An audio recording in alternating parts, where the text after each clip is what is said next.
Hi, Natalie. Hi.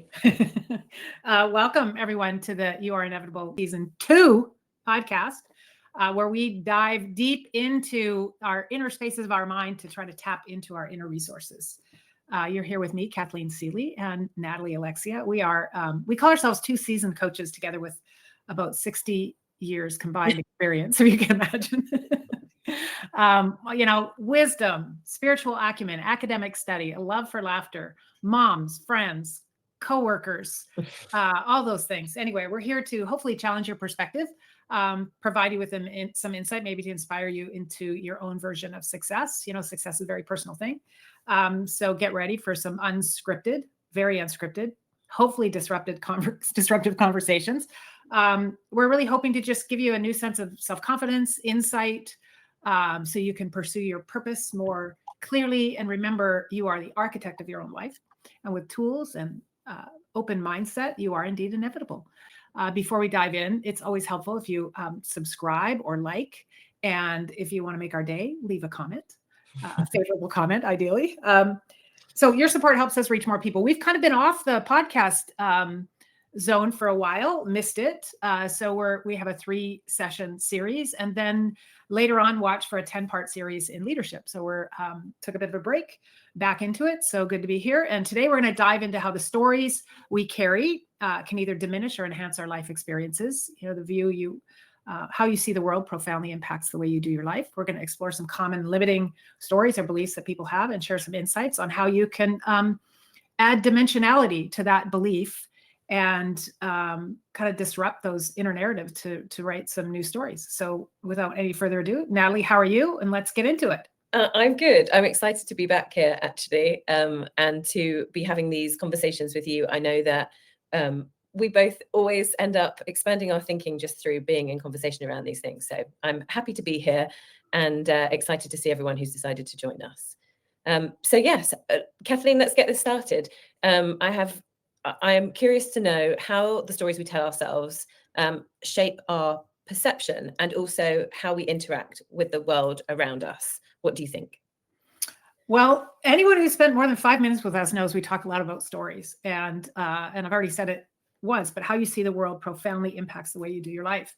And it's the narrative or the stories that we tell ourselves about how the world works or how the world will respond to us based on things that have happened in our past that influences how we interact with others, with the world. But here's the thing. You are the architect of your own life. And you can create new experiences. And today we're going to talk about that. You have more control than you think. Here's the thing, though. When I talk about control, I'm not talking about stuffing down an emotion. I'm talking about broadening the dimensionality of a past story or a past experience that may cause you anxiety or stress or sadness, like a story that you have that isn't serving you. It's like gaining new perspective and softening the edges of the story so that you can take new action in the world and expect different things. Does that make sense? It makes sense to me, and I love that softening the edges of a past story. I think that many of us, I would guess all of us, have past stories that we would love to soften the edges of. And I think as humans, we are story making machines. We make stories up about absolutely everything all of the time. We have to. Our brain actually predicts how the world, how we think the world will respond to us. It predicts based on past experiences. So all we can do is draw on from a past, whether we're conscious of it or not. We're pulling our past into the room. And sometimes that story just doesn't fit. It's an old story that may have served us. Everything that we do, everything that you do, everything that others we see as doing to us, everything that we do is really designed to keep us safe in some way. And sometimes that story might not fit into the room. So, yeah. And what's true as well is, just to draw a line under it, we have all kinds of stories. So we definitely have the ones that don't fit into the room.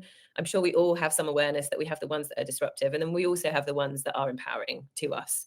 The ones that say, I have the capacity to create my own reality. I am capable. I am enough. I am lovable. I am worthy.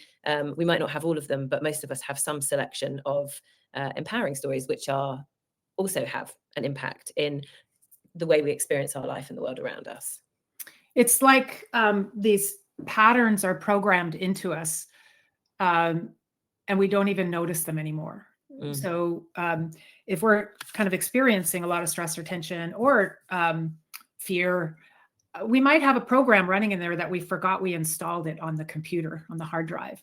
And I don't know if this metaphor works because I'm just making it up right now, but it's like, anything in the cloud or whatever, it never goes away, right? It's always there. It's not about diminishing or getting rid of anything. I think there's this illusion that people say, if I could just stop feeling that way, or if I could just like not do that, or I wish I could get rid of that part of me. We're not getting rid of any parts of ourselves. Again, we're trying to broaden our experience and our perspective by maybe just looking at it from a new angle. So because that story or that reaction, that response, whatever it is, it served us, right? It served a purpose. And we don't want to get rid of that part of ourselves because it might serve us in the future. We just kind of want to tone it down to broaden how we experience our life. Things like, I'm not worthy of love and respect. We might not say that. We might not have a conscious thought, I'm not worthy of love and respect. I don't know if anyone has ever felt that way, but it's like sometimes my behavior or my responses to other people can push people away, or I can not have boundaries that are necessary to get the love and respect that we all are worthy of. Those kinds of things, that I am worthy of love and respect. So let's give it a little more context and a little more sort of tangible conversation. Yeah. So Natalie, I am curious I'm going to put you on the spot. If you can share a personal story that you believed for a long time, like this, something that you thought, this is how the world works. Yes. And how has it influenced your life? Well, I think what you just said is so powerful, because I think what's true is if we all knew the programs that we had installed, if the stories were sitting on the surface, if we were walking around saying, I'm not worthy of love and respect, we might think to ourselves, I should probably deal with that. That seems unhealthy, unhelpful. But that's not how it works, because exactly like you say, it's sort of installed into the subconscious. And my experience is when I have found these things in my own life, I had no idea they were there until I knew they were there. And then once I knew they were there, I saw them everywhere. That's, I think, how it works. So the one that I wanted to share was, I'm very bad with timing. So some number of years ago, I think it was about 7, I was doing work on my money mindset. And this is something I'm sure some of you can relate to. It's something that I've done habitually through different parts of my own evolution, where I want to go back and look at what's my relationship with abundance. And one of the suggestions from the book I was reading at the time was make a list of everyone and everything that you could forgive. And, let's look at it and see what's there. And when I was doing this, I think the advice was, if anything from the past, whether it's the short-term past or the longer-term past, has an emotional charge around it, like when you think of it, it doesn't feel neutral, it doesn't feel settled, just write it down. So I'd created this list, and this is not shocking news to me, but my dad, bless his heart, had made his way onto his list, onto my list, as had been a recurring theme as I've been on my own personal growth journey. So I decided, I love Byron Katie, but I also love a guy called Colin Tipping, who wrote a book called Radical Forgiveness. And for those of you familiar, Byron Katie has a worksheet called The Work, and Colin Tipping has one called the Radical Forgiveness Worksheet. And I, for some reason, have always found it easier to take myself through the Radical Forgiveness Worksheet than I have with the Judge Your Neighbor, the Byron Katie one. So I was doing this worksheet. It's very similar, for anyone knows the format. You talk about your grievance with the person, and you talk about all of, your story. Yeah. We're talking about stories, your stories about the person. And I got to this point in the worksheet, which is there every time. And it's called core negative beliefs that I either made up from my own story or which drive the story. And there are various boxes which you can tick, or you can come up with your own.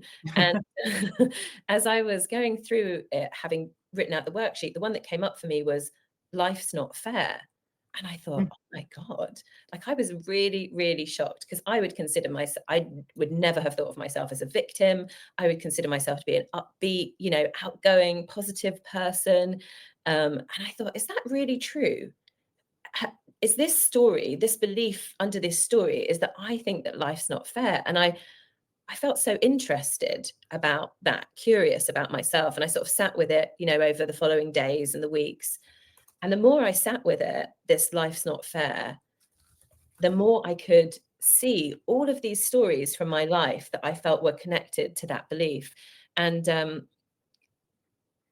I mean, one of the things I want to say, I'm ashamed to say, I don't know if that's quite right, but one of the things I realized is it's actually something that I repeated to my children over and over again when they were growing up. And they would say, that's not fair. And I would reply, life's not fair, in a very sort of, glib and sarcastic manner.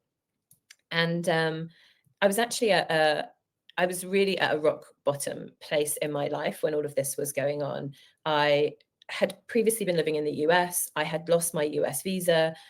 And when I lost my US visa, I lost all of my income because all of my work was in person in the United States. I was staying back in England, which at the time was a country I hadn't lived in for 14 years. So I had some family there, but not really any connections. My children were temporarily staying with my mother. So I was separated from my kids, and I was really, really in a challenging place. And I remember thinking, oh my goodness, am I going to dig into this story? Because it felt very unfair what had happened, how I lost my visa. Although I saw that I had responsibility in it, it felt very unfair. And perhaps if I were to grade the list of things that were unfair that had happened to me up until that point in my life, that one, which was the most recent, would have been, the highest scoring. And I thought, I sort of remember thinking, I have a choice here. I have a choice to dig in to life's unfair, which at the time really did feel like an option. And I remember having the thought, should I just sit here in my pajamas and drink wine? Yeah.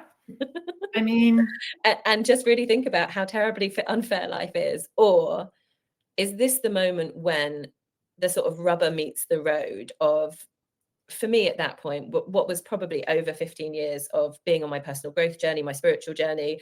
Is this the moment when I take, for those of you who know, E plus O equals R? E plus R equals O, yeah. Wrong way around. E plus R equals anyway, we all know the formula, which apparently I can't get my head around today, and decide that I'm the creator of my own reality and create from something different, and that's ultimately what I decided to do. And it was hard. Like it felt like I was in a boot camp where I had to put everything that I had learned into practice and release this. Life's not fair. It's not the only one. I know you asked me about one, but that was a big one that came up at that time. I kind of want to unpack it a little bit, because that is what we do. Okay. All we have in our brain is the sensory perception, what's happening around us, what we hear, feel, taste, smell. All our senses are activated. It marries up with something that's already happened in our life, and it sort of finds a relationship to the current reality. So our brain is looking for, what does this mean? What does this mean? And your past meaning was life is unfair. However, you did something. And this is what I want to talk about, is how do we really look into those stories and unpack them? What you had been doing is, you said, I was on a personal growth journey. So earlier I talked about adding dimensionality or perspective to our stories. And it's difficult to do in the moment, to change and to catch ourselves in the moment, because we're already engaged. Our brain has decided what to do before we're actually consciously aware of it. So it's impulsive. But what you had done over the past is you started to look at sort of this personal growth journey, which for me, it was about self-awareness and personal responsibility and choice and all that kind of stuff. And what you're able to do is call it in the moment. Of course, you probably sat in your PJs for a day and drank wine, but you called it all up and said, okay, I'm prepared for this. I have new tools. I don't have to repeat the old story. And that's what I mean when I say like adding dimensionality. And so if we take time to, read books or listen to podcasts or have a coach, or we do these things that can help us look at a situation and just look at it from different perspectives, we might be able to soften the edges of the experience and see an opportunity for a new prediction. Like your brain is predicting. It's all it can do is predict. And what's true is it doesn't know what causes something. It only knows causes, not effect. I think that's better. It's like you hear a big bang, right? If you hear a bang, what's the first thing that comes to your mind? What would you think that bang is? I mean, if I was at home, I'd think the children probably knocked something over. Yeah. And, so you might go, it could be a car backfiring. Mm-hmm. It could be a firework going off. It could be a gun. Mm-hmm. But where your brain goes, it's drawing on something that's happened whether you're consciously aware of it or not. So what you did with the life isn't fair, consciously or not, is you added more dimension to a response, to a really, like, your back was up against a wall. You couldn't have asked for more in testing these new theories, right? Yeah. So it's like you're pleased. I was like, wow. You're like, yeah, sorry, I keep interrupting you. No. I was just thinking, I remember at that time thinking, okay, I'm done with learning through struggle. That's just because I really did feel that way. I was like, wow, maybe I needed the boot camp, I guess. But what you're saying is true as well, because I remember when I was, because it was a very reflective time for me. And it was very interesting because I think, I'm trying to think of what the phrase is. The phrase is something like, everything has a purpose if you know what it's for, kind of thing. And I became a mum very young. So I was 21 when I had my first daughter. And so my life had been very, very busy with 3 children and running businesses and all these things. And if I were to look for the gift in that situation, one of the things was, as an adult, I had never really had space before.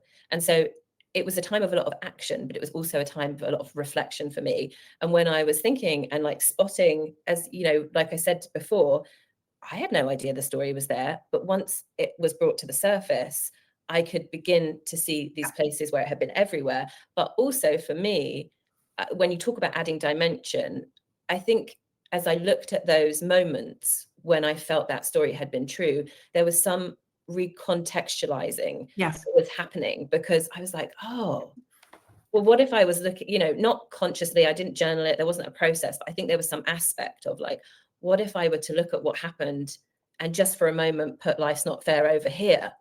How could I see this situation then, kind of thing? I think that's what was happening internally from me, because like I said, the one thing I had was more time on my hands than I had ever had up until that point in my life. So like when those things happen, those moments where you're just, hit with this thing that feels out of the blue, and you respond based on that prediction of your brain.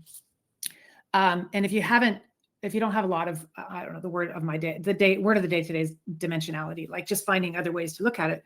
Like you don't have access to the causes of what made it so you were stuck in the UK in the moment. You're just like, ugh. But because of the work you did, when your nervous system calmed down, you were able to see, oh, I had a part in this. This didn't just happen to me. And so we have to take responsibility, right? And so you had to, I'm just assuming, because I know bits of the story, you had to go, okay, what did I do to contribute to this? Because you can't solve a problem unless you're first willing to be part of it. So you were able to slow your nervous system down and draw on these other tools that you had integrated when your life was calmer, right? Like that's why we read books. That's why we go to workshops. That's why we practice mindfulness, so that when we're hit with that moment, we know there's more options, because you've given your brain other ways to solve these problems. And the same is like with like trauma or things that happen that don't seem fair. I think we can all relate to that kind of a thing. You aren't the cause of the trauma. You aren't the one that committed the offense, whatever that is. But you're the only one that can clean it up. And the only way to clean it up is to add new dimension to that thing. And we do that over time. Like we do that by saying, oh, what's my part in this? Is there another perspective? Is there, and your brain has ways to solve it, or to look at, the bang. Oh, it isn't a gunshot. Someone who was raised in a neighborhood that was, or someone recovering from PTSD, those kinds of things. I don't make light of it, but it's like, it's a shock to the system. And your brain is searching for, what is this like? What is this most like? Not what is this? Yes. What is this most like from something that's happened before? And if we can't simmer down and calm it down, we might think that we're under fire when your kid just dropped the plate. Yeah. And I would say as well, just going back to what you said before around, it's what you put in, because I know that we want to get to this point where we're talking about, what can we do and how can we transform our stories? And as you know, I have a passion for mindfulness and meditation.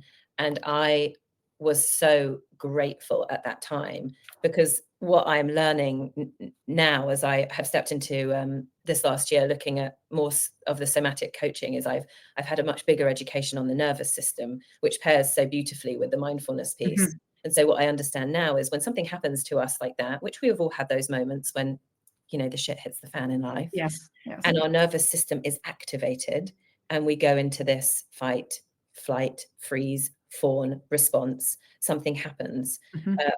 And when our nervous system is activated, when we are in the, oh my God, what am I going to do? We lose access to the Mm-hmm. part of our brain that enables us to problem solve, that enables us to think rationally, that enables us to be in good social response with others, that enables us to critical think. And so mindfulness and meditation is one of the ways that we can regulate our own nervous system. So it's taking us back from being activated to homeostasis. And I really think that was at that time, because I was so activated, as we all are when these things happen, that I was meditating every day. And I think that was also part of being able to access enough calm to be able to use the parts of my brain that allowed me to problem solve in that situation. Yeah. And to give yourself, that enabled you to give yourself more options, more responses, more, you know, those of you in the Canfield world, more R's in the E + R = O formula. For those of us that can get that formula the right way around. And it's like something happens and we create a story about it. And we interpret the facts. The facts are really all the sensory facts, like what we saw, what we heard, what we, sensation, taste, smell, those are the facts. And then our brain does that crazy thing. It takes the sensory, this past story, and what's happening, and it tries to categorize it. Like if I say to you, I love cats, you will have, your brain goes immediately to the category of cats. And I might be thinking of a Maine Coon, and you might be thinking of a calico. But the more choices we give ourselves, the more we can get clarity. Like we have more options. Cats aren't just this, they're that. I mean, simple example. But I always share this story about my son, because I think it's one of the best examples of how if we look at just a new perspective, because here's the thing, facts are really, we don't need to argue a fact. The dimensionality is the perspective on the fact, right? It's like when Reed, my middle son, was so upset because he hung up the phone and said, Jake, his best friend Jake, who lives across the street, Jake hates me. Oh, Jake hates you. And I said, how do you know he hates you? Because he doesn't want to come over and play. Oh, okay. He might hate you, but could there be another reason? So I'm helping him calm himself to find another reason. Could there be another reason why he couldn't play? And I wasn't doing this consciously. Now I do it consciously in my coaching and that kind of thing. But it was like this, he was so worked up. Well, maybe he has to play with his sister. Okay. Could there be another reason? Oh, maybe he has homework. Oh, could you think of another reason? Maybe he's grounded. He gets grounded a lot. And so I could see him calm down. And what's true is, maybe Jake does hate you, but there could be all these other reasons. So which one do you want to carry with you? And it's like, we can just add a slightly different perspective. And it's not about avoiding the reality of something. It's about seeing a bigger perspective. I find that as I age, I see things in my past with such a broad view now. And I can only imagine in another 20 years how much broader my view is. It's like something that felt so either this is the best thing that's ever happened in my life or this is the worst thing. They're kind of toned down because I have more experience to draw on and more, like that hook has kind of lost its worm. That doesn't trigger me anymore. And it used to make me go sideways. So again, that mindfulness, that being able to calm your mind, like you've been practicing most of your life since you're 16, or the new somatic coaching that you're doing, you help yourself, but you help others. Just sort of, could there be another perspective? Is there another angle we can take on this? Instead of making it good, making it right, making you right, me wrong, is there just another way? I want to say as well, because obviously we've talked about my story, and I believe that life is not fair, is not an uncommon story for people to have. But just in case you wanted to to hear yours mentioned as well, or if you can identify with any of them. Some of the really common ones are, I will never be enough. That's a big one. It's not safe to speak out. No one is there for me. Other people are more important than me. It's not safe to be me. I am unworthy. It's not good to be powerful, successful, rich, outgoing. Pick your poison with that one. Mm-hmm. I'm always left out. I don't deserve fill in the blank. No one will love me. I am unlovable. People always abandon me. These are like some, if you wanted to hear yours, Mm-hmm. these are some of the very common, I think, I guess, beliefs that underpin the narratives that we then bring into, we bring them into our lives. We bring them into how we create our lives. We often bring them into places where they don't belong. And yeah. And, I want to say this again, because I hope this is a takeaway, is we don't want to get rid of it. It's served us. We want to nurture it and say, thank you. I love you, my 13-year-old, jealous girl. You served me. I don't need you today. I don't need you right now, but I'm just gonna put you at the back of the bus. Like, you don't need to drive. But it kept us safe in some way. And that life isn't fair kept you safe in some way. My operating principle, yes, Byron Katie Phillip, I love her work. I got to work with her. It's amazing. But mine is, people can't be trusted. I have huge trust issues. And you had to, baptism by fire with me, working so close with me. I really had to work that through with you, not because you're untrustworthy at all. It was just the story, the narrative I kept about people I had running. And,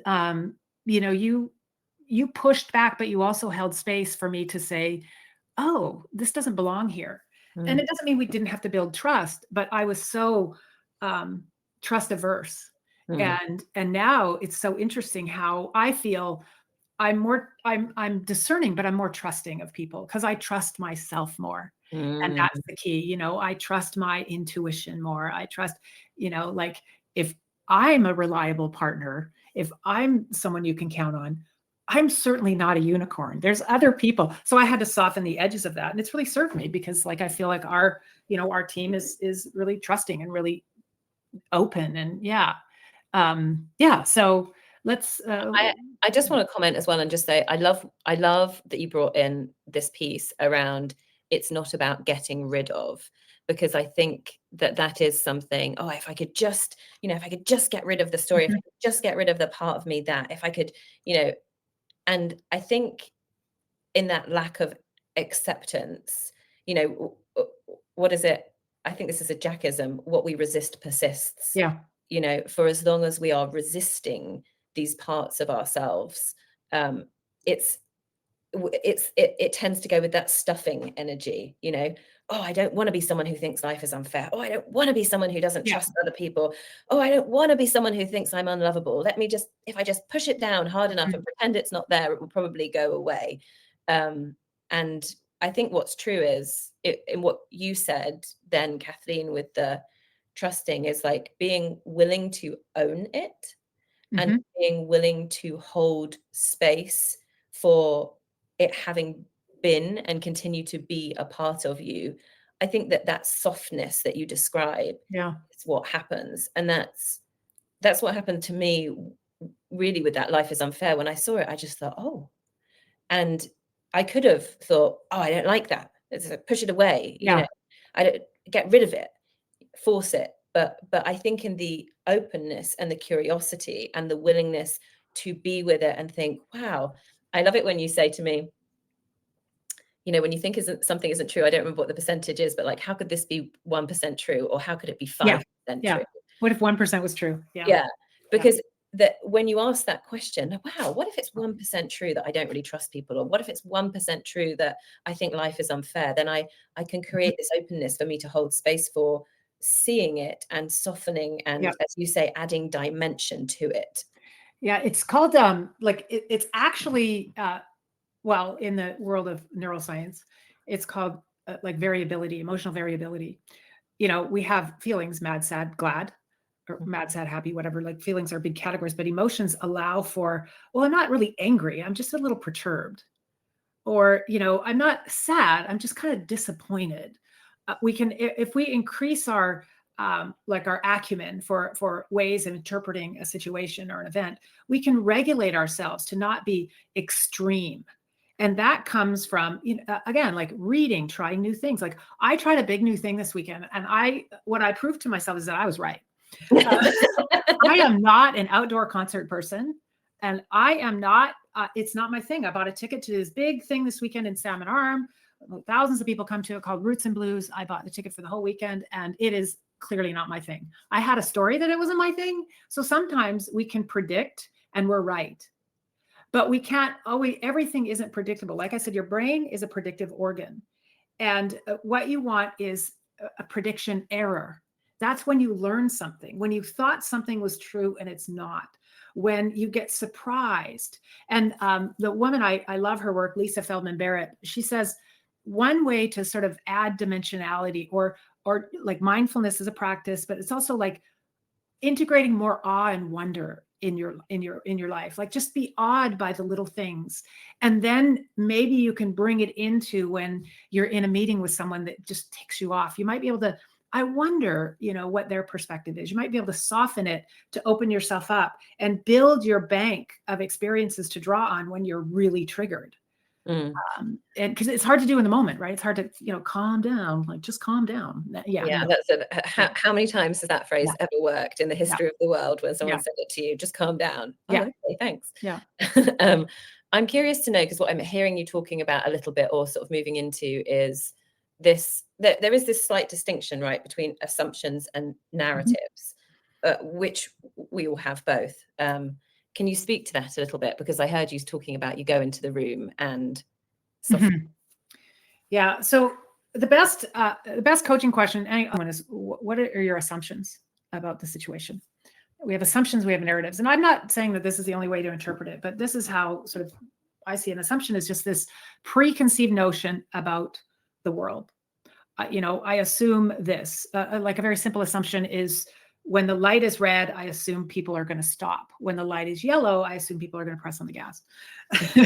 But those are assumptions. I'm kind of making light of it. But we have assumptions. But then we have narratives. They're the stories that we build up to sort of prove our assumptions to be true. People are untrustworthy. So that was my assumption. And I have all these examples, these stories of times when people weren't trustworthy with me. But here's the thing. I have more stories of when people have been trustworthy. So the narrative is what we build up around it. And if we can just change the narrative ever so slightly, just a little bit at a time, we get a broader view on our life. And we can, our assumptions just sort of keep us safe. They're the predictive mechanism that we know, that people are going to stop at a red light. But we often bring this into a room that it doesn't fit. Yeah. I love Philip has put in the chat here, we don't have relationships with other people. We have relationships with the stories we create about other people. And as you're talking to that assumptions and narratives, I've always thought it was interesting that we have so much influence over one another as well. The example I always think of is, it's Kathleen, if I said to you, okay, Kathleen, we're going to have a meeting tomorrow with some imaginary person called Sarah. And Sarah is amazing. She's so smart. She's just a great businesswoman. I absolutely love what she's doing with XYZ. Or I said to you, we're going to have a meeting with Sarah tomorrow. I've always found her to be a bit tricky. And, I find that she's often trying to figure out what she can get from people.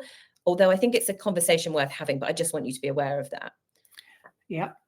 And what's true is, not just for you, for me, and I believe for everyone, we have a different experience based on our expectation, based on the assumptions that we go in with. Some of those assumptions could be ours. We can share those assumptions with others and influence their experience too. Yeah, I like that you said that, because we have these assumptions. We assume what is real is typical for all humans. Okay. We make an assumption that my reality is your reality. Like, I might come on a call with you and I might have a lot of emotion, and I am feeling anger, but you're like, oh gosh, Kathleen is just so sad. Right. So how you interpret sad and how I interpret anger could be very different things, but it's still the same, quote, reality. Reality has perspectives.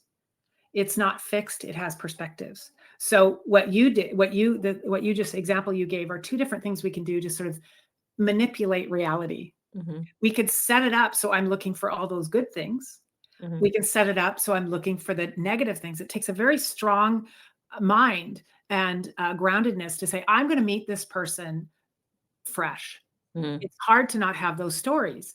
But there's also a real tool that we can use when we're like when we're triggered by something or we're activated by something that, and we have to go into another meeting or we're having a conversation with someone, we can sort of set the tone and say, you know what, Natalie, I just had this crazy call. And so if I seem pissed off, it's not about you. So I can help you categorize my behavior right away. Oh, it has nothing to do with me. Instead of, why is she so pissed off at me? God, she's short. She's like, her face, like you could be going through all this. So we can also cut to the chase with people and say, I was having a really bad day. And I'm not on my A game, or I just nailed it. And I've come on a call with you. I had one of the most fulfilling coaching conversations ever. Like I'm on cloud 10, you know? And you know, you're attuned to that. So I'm planting a seed. So we can do that in our relationships because everything is constructed. Everything. We construct everything. And we do it with past experience, with what we're taking in and what's happening in the world. And it just sort of happens. So again, the key here, I mean, one of the takeaways is to kind of add dimension to your perspective. Recognize you might be bringing something in the room that doesn't belong. Yeah, you got something to say? Well, no, I'm having two concurrent thoughts. And one of them is, well, I guess one of them is we've talked about narratives and assumptions and the influence that they have on our day-to-day reality. So I'm curious to know if you have any suggestions or a way for people listening to think about, you know, maybe they're thinking about, I wonder what stories I have got running the show. I'm just wondering if you and if we collectively have any suggestions for that.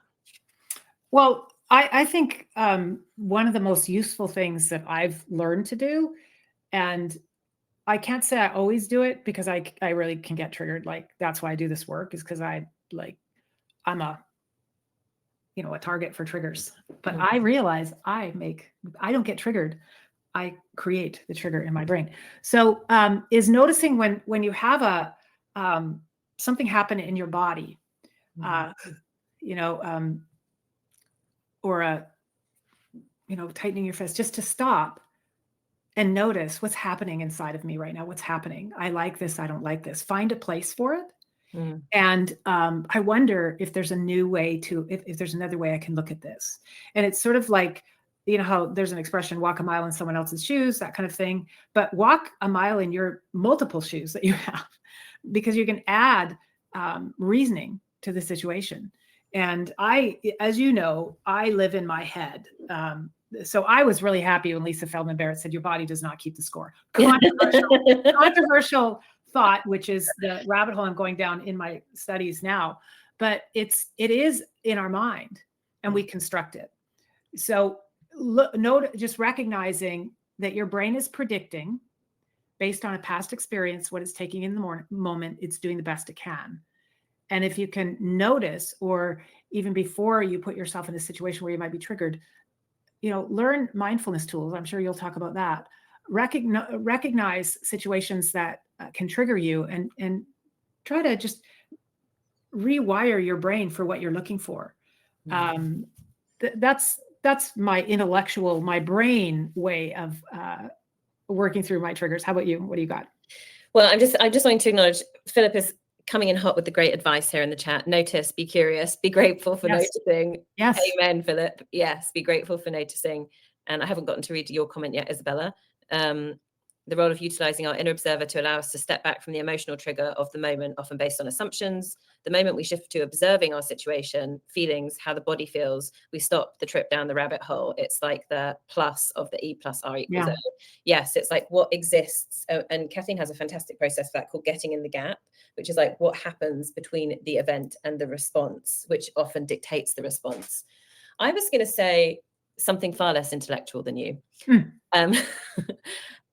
I find that yes to everything that you said, yes to like noticing, and I don't remember if you just said it or if I just heard it because it's something you say all the time. What part of me is disturbed by this? Noticing what part of me is disturbed by this. But I find being in a relationship is a wonderful place to have everything that is up for you mirrored back to you. And one of the things that Carson will say to me when we get into a conflict situation is he will say, this is not about the ice cream scoop. And you probably heard him say this before. And he's referring to an argument that he previously had with someone about an ice cream scoop, which was not in any way about the ice cream scoop. But for some reason, it's such a good reminder for me. It's not about the ice cream scoop. Like recently, we had a conflict about very normal things. I think that people live together have conflict about, like, oh, you've left your laundry on the floor and you didn't wipe the toast crumbs up on the side and these types of things. And I think that question, he will say to me, this is not about the ice cream scoop. What is this really about? What is this really about? Mm-hmm. And so whether you have someone to ask you, what is this really about? Or whether you're asking yourself through a journaling process, that's something I find helpful. The most recent one for us, I think I ended up saying, I just feel like, you're not present. And I miss you. I moved from the socks being on the floor to you're not present and I miss you. And so I think everything that everyone has said, being able to observe ourselves in the moment, being able to pause, being able to ask the question, what part of me is disturbed by this? Mm-hmm. And kind of, I think for me as a verbal processor, it is helpful, whether it's in a coaching situation or it's having a conversation with you or a friend or Carson or whomever. And alternatively, it's something I think that you can 100% journal on. And to me, the answer is always surprising. Like I wouldn't naturally have gotten from your socks are on the floor to I miss you and you don't really feel that present this week. Yeah. Yeah. And Harvey says, being thankful for what brought us through difficult times, even though that may not serve us in the present.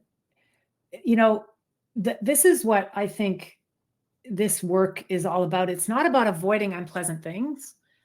It's like, oh, I can see now why that was important for me at the time. It's like, you don't want someone to say, hey, this is going to have meaning later. That's not it. But this one student of ours, I can't think of her name.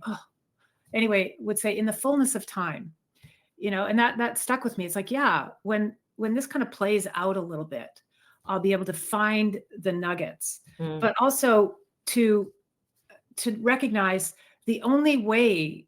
I mean, I don't know if it's the only way. I'm just going to say that today, just because it came out. But the way that we can find like that dimensionality or the nuggets is to take the time to broaden our perspective on things. It's like the story of the loud bang. Your brain doesn't know what caused it, so you might be operating on an automatic response when there might be this whole new world out there for you to see. It's like when, Dorothy, comes out of the house when the tornado hits and the Wizard of Oz and everything's in color. It's like, if you are unwilling to look at your part in it, just like your story you shared at the start, is like, how did I contribute to this?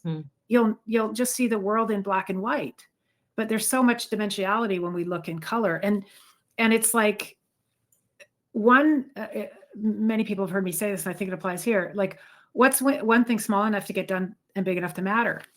We can't, it's unrealistic to say, I'm going to change all these things about my life, but I can see where I am today, things that I wanted to change, 20 or 30 years ago, or move into like become more calm about certain things or open or joyful. I can see I got here. Is there more work to do? Of course.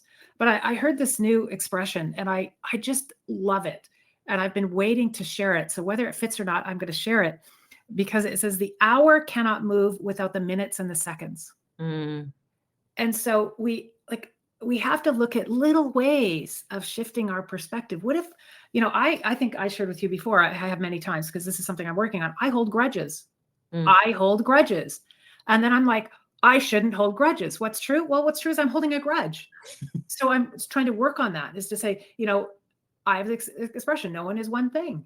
What if there was a more dimension to that person? I really want them to be my enemy right now. What am I getting out of it? And is this serving me? Because that person couldn't give a shit about me.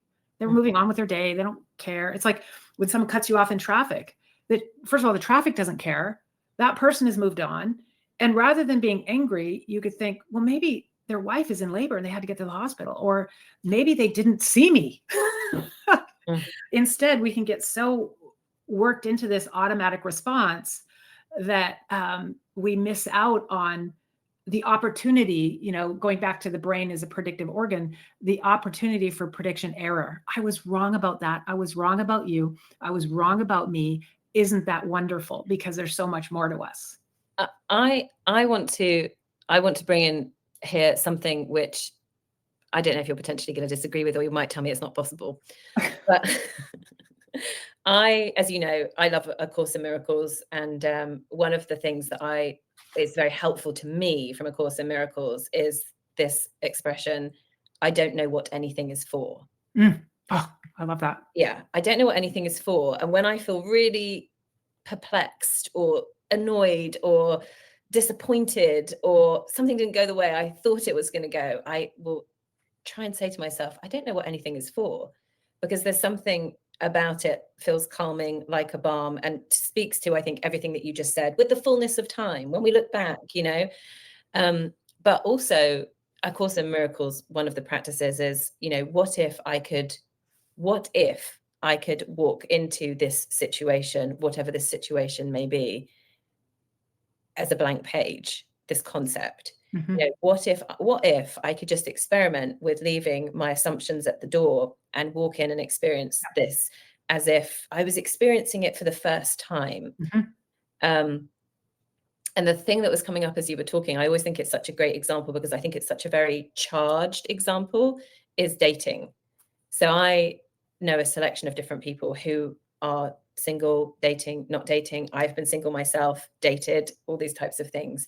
And I think it's a place that is rife with assumption and story for all of us. Probably all some variation, some different things. But I think those two things, I don't know what anything is for. And then can I approach this with a blank page? Can I walk into this meeting, this date, this interaction with another human? And can I, for an experiment, put my assumptions to one side and see if it's possible for me to experience this person, this situation, this thing, even if it's for a minute or 5 minutes or 10 minutes, as if I had never experienced them before. Yeah, I love that. I love that. And the other one you taught me, which I love, is I wonder. I wonder, and it's like, I wonder what might have happened that, this person's behavior I'm interpreting as anger. I wonder what happened. And it enables a doorway to compassion. I think it's like, I'm not trying to take away your experience. I'm just like opening myself up to whatever it is you are or have, and myself to learn. And I just wonder, and that might open up new ways of sort of addressing things that quote trigger us, because we're the trigger. So we've had quite a conversation. I've loved the chat. I've loved it. And like the whole point of today was talking about our stories and the assumptions we hold with us, the narratives, and how to sort of kind of broaden it, soften the edges of our reactions and maybe make them responses. And also giving ourselves a break. We all get triggered, and we all kind of sometimes want to just drink wine and talk about people. We all have those dark moments. And the key isn't that we don't get triggered. The key with this is recognizing, like, you're triggered, you're in it, and being able to get that higher view and to notice it instead of getting swept away. And that's the key. So always you, Natalie, and your insights and wisdom. And this has been a blast. Thank you, Kathleen. Right. I learn many things every time we have a conversation from you. And I'm so grateful for everyone being here in the chat. And I just want to say, I absolutely love what you said, Isabella, where you said so much dimension within each of the layers brought up here. This is part of what I call deep skills development. And it's juicy for me right now, to use one of Kathleen's trademark words.